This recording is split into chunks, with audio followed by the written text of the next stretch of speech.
Good morning friends, कैसे हो आप लोग? I hope you are well and taking the enjoy study. इससे first I want to introduce myself. I am Mayank Nirupan Singh. I am posted as a gazetted officer in technical educations. इससे पहले last lecture में हमने पढ़ा था भारतीय monsoon की क्रियाविधि और उसकी शाखाओं का विभाजन, अरब सागर शाखा और बंगाल की खाड़ी शाखा। ठीक है, आज हम पढ़ेंगे भारतीय मानसून के अंतर्गत उसके एल नीनो और ला नीनो का प्रभाव।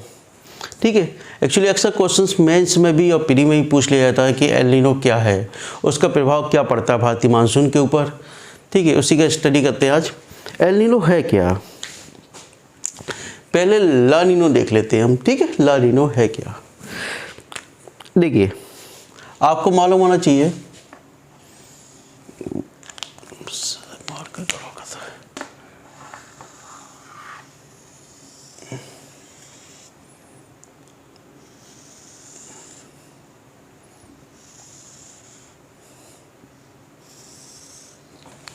मार्च के महीने में 22 मार्च को सूर्य भूमध्य रेखा पर होता है। कहाँ पर होता है? भूमध्य रेखा पर।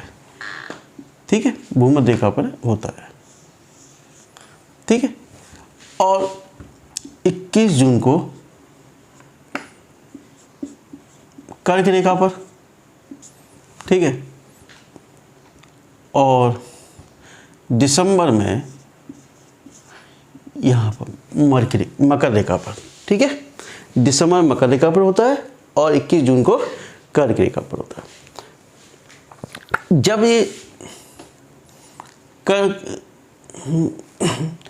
जब ये मार्च में यहाँ पर आएगा भूमध्य रेखा में, जस्ट मिनट, क्या पढ़ा थे? 22 दिसंबर यहाँ पर। ठीक है, दिसंबर के महीने में जब मकर रेखा पर आएगा तो फिर क्या होगा? देखिए, आपको मालूम होना चाहिए जी क्या है? साउथ अमेरिका, दक्षिण अमेरिका। ठीक है, दक्षिण अमेरिका और दक्षिण अमेरिका जो होते में दक्षिण अमेरिका भूमध्य रेखा दक्षिण अमेरिका के ऊपरी सिरे से होकर गुजरती है। इक्वाडोर, ब्राज़ील, ये कोलंबिया, ठीक, से होकर गुजरती है। और यहाँ इसका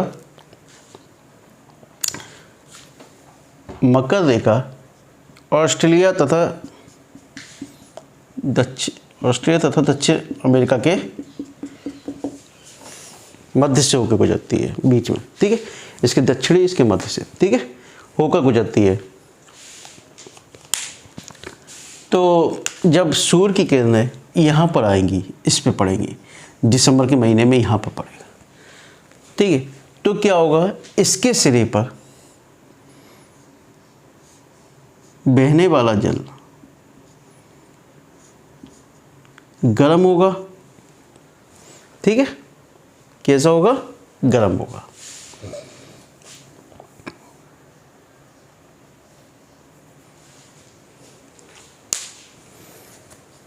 अभी इतना समझ लो पहले। ठीक है, कैसे होगा कि सूर्य की किरणों का गर्म होगा। लेकिन हम पढ़ किसको रहे हैं? ला नीनो के बारे में। पहले हम ला नीनो के बारे में अब सोचते हैं हम, जब मानसून, जब सूर्य की किरणें 21 जून को कहाँ पर है? इस पर कर्क रेखा पर है। ठीक है, तो उस समय साधारण परिस्थिति क्या होती है? आपको मालूम होना चाहिए कि यहाँ पर एक पेरू की ठंडी जलधारा प्रवाहित होती है। कौन सी? पेरू की ठंडी जलधारा प्रवाहित होती है। पेरू की ठंडी जलधारा जो प्रवाहित होती है, तो इसको हम बोलते हैं, जो प्रवाहित होती है वो ट्रेड विंड के द्वारा, यानी व्यापारिक पवनों के द्वारा अपना गर्म जल को कहाँ ले जाती है? ऑस्ट्रेलिया के पूर्वी तट पर ले जाती है। ठीक है, ऑस्ट्रेलिया के उत्तरी पूर्वी तट पर ले जाती है। यानी देखिए, दक्षिण अमेरिका के पश्चिमी बिंदु पर, है ना, यहाँ से प्रवाहित हो रही है व्यापारिक पवन है, यानी पेरू की जलधारा होती है। व्यापारिक पवनों के द्वारा वह कहाँ प्रवाहित होती है? उत्तरी सिरे पर, उत्तर सिरे पर पहुँच जाती है। कहाँ पहुँच जाती है? उत्तर सिरे पर, ठीक है। जब ये यहाँ पहुँचती है तो जो सूर्य की किरणों से जो गर्म जलधारा है वो यहाँ पहुँच गई, और नीचे जल कैसा रह गया? ठंडा रह गया। देखिए आप अपने आप सोचिए, ऊपर जल कैसा होता है? गर्म ही तो होगा, सूर्य की किरणें ऊपर ही तो पड़ेंगी तो गर्म होगा, नीचे से जो जल निकलेगा वो कैसा होगा? ठंडा होगा। तो यहाँ से जब व्यापारिक पवनों के द्वारा पेरू की जलधारा जब यहाँ जाती है तो अपने साथ क्या है? गर्म जल को यहाँ ले जाती है, जबकि यहाँ पर ठंडा जल रहता है, ठीक है।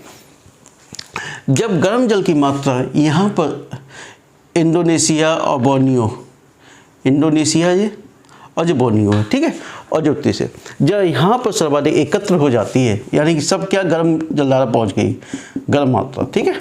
तो ये इन पवनों को क्या होगा? आरोहण होगा।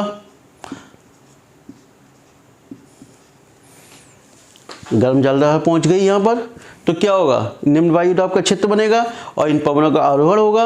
आरोहण होने से क्या होगा? क्या होगा? वर्षा होगी। और जी कहाँ उतरेंगी?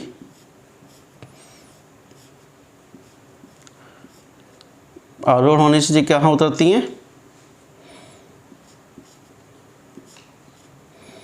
हिंद महासागर में,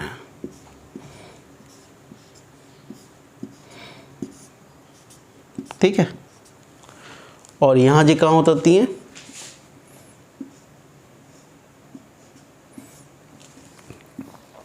दक्षिण अमेरिका के पश्चिमी, यहाँ उतरती है, ठीक है। तो यहाँ निम्न वायु दाब का क्षेत्र बन गया, निम्न वायु दाब, लो प्रेशर। और यहाँ क्या बन गया? जब यहाँ उतर रही है हिंद महासागर में तो क्या बन गया? हाई प्रेशर बन गया। यहाँ भी क्या बन गया? लो प्रेशर हाई प्रेशर बन गया, यहाँ उतर रही है, ठीक है।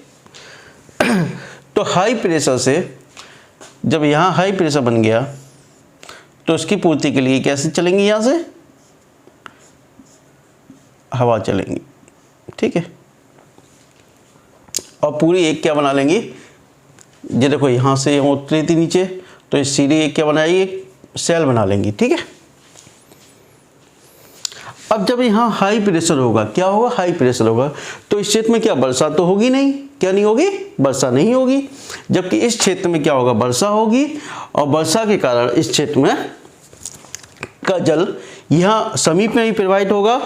और जब यहाँ हाई प्रेशर बना है तो हिंद महासागर में जो जल है वहाँ हाई प्रेशर के कारण क्या होगा?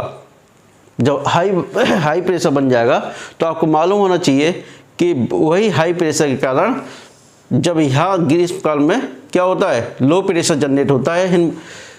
उत्तर पश्चिम भारत में जब लो प्रेशर जनरेट होता है तो उसकी पूर्ति करने के लिए यहाँ से हाई वायु दाब से समुद्री पवनें चलने लगती हैं, हिंद महासागर से तो चलती हैं और जो कि फेडरल के नियम के अनुसार अपने दाईं ओर मुड़ जाती हैं। समझ में आ गया था? यहाँ पर क्या था? देखो हाई प्रेशर हो गया हिंद महासागर में अपने, जब यहाँ पर उतरेंगी तो क्या होगा? हाई प्रेशर हो जाएगा, ठीक है। और जब हिंद महासागर में हाई प्रेशर हो जाएगा तो वहाँ से पवनें कहाँ चलेंगी? लो प्रेशर की ओर। कहाँ? यहाँ पर जब कर्क रेखा जी क्या हो? लो प्रेशर रहता है, इसकी पूर्ति करने के लिए यहाँ से पवनें चलती हैं। और यही कारण है कि यहाँ पर इनकी सक्रियता बढ़ जाती है, ठीक है, क्योंकि हाई प्रेशर रहता है। जबकि इनकी इसी घटना को क्या कहते हैं? ला नीनो कहते हैं। क्या कहते हैं? ला नीनो, ठीक है। मार्क डेस्कटॉप आ गया, जस्ट मिनट।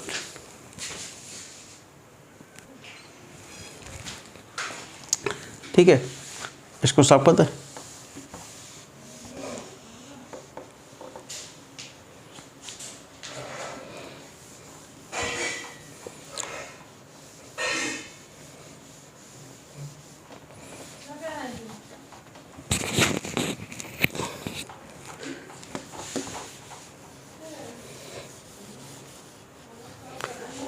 जबकि इसके विपरीत यदि सूर्य की किरणें दिसंबर में जैसे ये दक्षिणायन होता जाता है, यानी कि साउथ में आता जाता है, इसमें क्या होगा, जब इसके सामने आएगा तो क्या होगा, यह क्षेत्र गर्म होगा, यह भी क्षेत्र गर्म होगा, लेकिन और इधर भी नीचे क्षेत्र, क्योंकि सभी गर्म होगा, लेकिन यह क्षेत्र ज़्यादा गर्म होगा। क्यों? सूर्य की किरणें पहले किस पर पड़ रही है, ईस्ट, यहीं से तो पड़ रही है शुरू, तो ये क्षेत्र ज़्यादा गर्म होगा।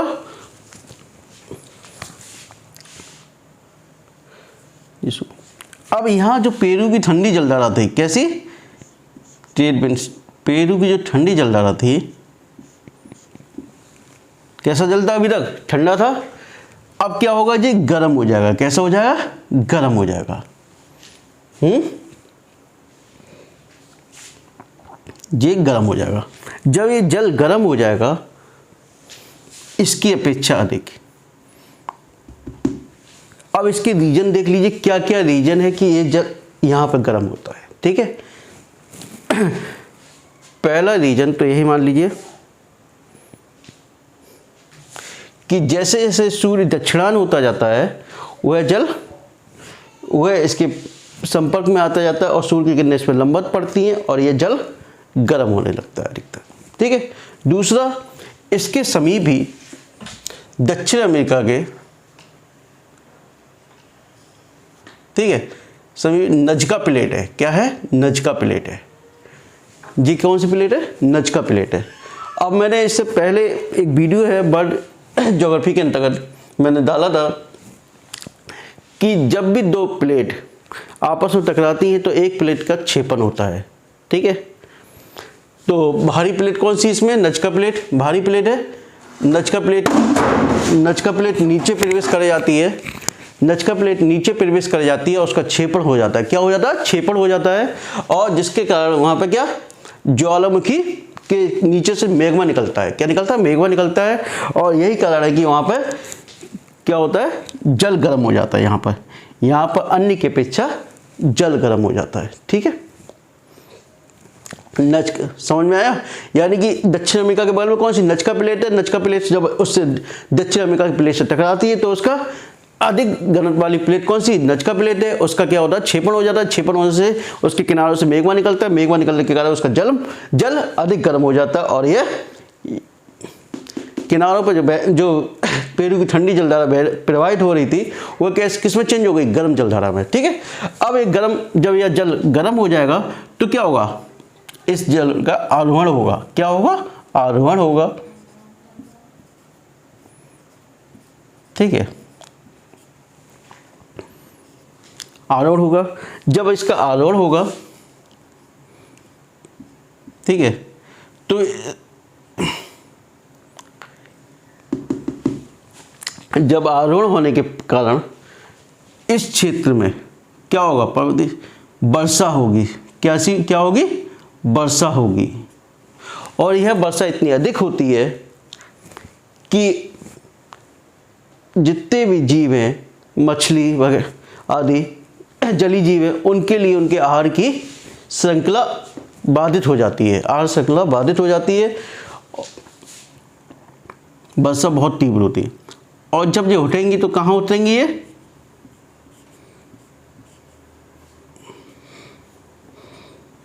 इंडोनेशिया, बोर्निया और ये इसके ऑस्ट्रेलिया के उत्तर पूर्वी तट पर जाके उतरती हैं। ठीक है, तो अब यहाँ पर क्या हो गया, यहाँ लो प्रेशर है और ये हाई प्रेशर है।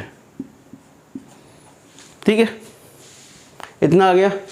अब यहाँ से पवनें उठ रही थी तो ये वर्षा यहाँ पर हो रही है, लेकिन इसकी अपेक्षा यहाँ पर हाई प्रेशर है। किसकी अपेक्षा, इसकी अपेक्षा। लेकिन जल तो यहाँ भी गर्म है, क्योंकि सूर्य की किरणें यहाँ से सीधे पड़ रही हैं। इसी प्रकार से जब यहाँ हाई प्रेशर होगा तो उससे पहले आपको मालूम होना चाहिए था, यहाँ लो प्रेशर रहता था तो ये पवनें उठती थी और नीचे चली जाती थी, तो यहाँ हिंद महासागर में क्या कर देती थी, हाई प्रेशर उत्पन्न कर देती थी। क्या कर देती थी? High pressure. जब यहाँ हाई प्रेशर नहीं होगा, क्या नहीं होगा? हाई प्रेशर जब यहाँ नहीं होगा तो क्या है, आपको मालूम होना चाहिए कि जब यहाँ पे लो प्रेशर उत्पन्न होता है तो उसकी पूर्ति करने के लिए हवाएं कहाँ से चलती हैं? हाई प्रेशर से लो प्रेशर की ओर चलती हैं। ठीक है, लेकिन जब यहाँ पर लो प्रेशर जनरेट हो जाएगा तो कैसे चलेंगी? यही कारण है कि मानसून कमजोर पड़ जाता है ला नीनो के कारण। ला नीनो के कारण मानसून कमजोर पड़ जाता है। इसका एक रीजन और भी है। इसका एक रीजन ये भी है कि आपको मालूम होना चाहिए हिंद महासागर के उत्तर में क्या है? स्थल है। क्या है? स्थल है, जिसके कारण जो ध्रुवी जल धाराएं हैं इस क्षेत्र में प्रवेश नहीं कर पाती हैं। ध्रुवी जल धाराएं है ना, इस क्षेत्र में प्रवेश नहीं कर पाती हैं और यह जल ठंडा नहीं हो पाता है। कौन सा? हिंद महासागर का जल। यानी कि हिंद महासागर कैसा है? स्थल से घिरा हुआ है। स्थल से घिरा होने के कारण जो उत्तर वहाँ से हवाएं आती, ध्रुवी हवाएं आती हैं, ध्रुवी जलधाराएं आती हैं, वो इस क्षेत्र में प्रवेश नहीं कर पाती, इसलिए जल हमेशा गर्म ही रह जाता है। इतना आगे समझे? यानी कि इसकी अपेक्षा देखिए, यहाँ समझ लो दोबारा से, सूर्य की किरणों से ये गर्म हुआ, नचका प्लेट और उसके अभिसरण से ये गर्म हुआ। गर्म होने के कारण इसमें तापमान अधिक हो जाता है तो ये आरोहण हो जाता है। आरोहण होने के बाद यहाँ पर सर्वाधिक वर्षा होगी, जबकि ये उतरती कहाँ पर है? हाई प्रेशर यहाँ पर उतरती है। अब क्या होगा? इस हाई प्रेशर से यहाँ होगा तो ये पवनें कैसी चलेंगी? इस तरीके से। तो एक बॉकर सेल का निर्माण करती हैं। बॉकर,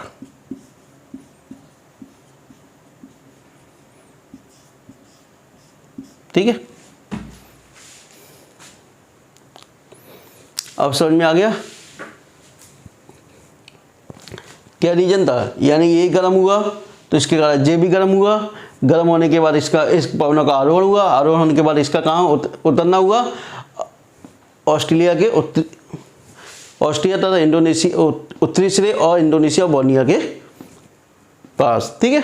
और जब हाई प्रेशर यहाँ उत्पन्न हो जाता है तो यहाँ मानसून तो होगा नहीं। ठीक है। जिस मानसून के कारण यहाँ पर क्या पहले हाई प्रेशर जनरेट होता था, वहाँ पर ऑटोमेटिकली जब सूर्य की किरणें यहाँ पर दक्षिण में पड़ रही हैं तो क्या गर्म हो गया। ठीक है। और यहाँ क्या है? लो प्रेशर के कारण यहाँ हवाएं उठती हैं और सर्वाधिक वर्षा करती हैं। लेकिन ये वर्षा इतनी विनाशकारी होती है कि ये जलीय जीवों के लिए आहार श्रृंखला बाधित हो जाती है। और ये अक्सर 6-7 वर्षों में एक बार होता है। ये नहीं कि प्रत्येक साल होगा, क्योंकि आपको मालूम होना चाहिए ज्वालामुखी एकदम तुरंत नहीं फटता है, धीरे धीरे उसको गर्म होता है। उसके बाद जब लावा गर्म होने के बाद ही वह धीरे धीरे उस अवस्था में आता है जिसके कारण वह ज्वालामुखी फटने की क्रिया प्रारंभ होती है। आपको मालूम होना चाहिए, ज्वालामुखी वाला एक चैप्टर में नया वीडियो डालूंगा पूरा, उसमें बताऊंगा किस तरह की ज्वालामुखी उत्पन्न होता है, किस तरीके से वह विनाशकारी होता है। ठीक है। इसलिए इसमें कोई डाउट है प्लीज़ यू कैन आस्क।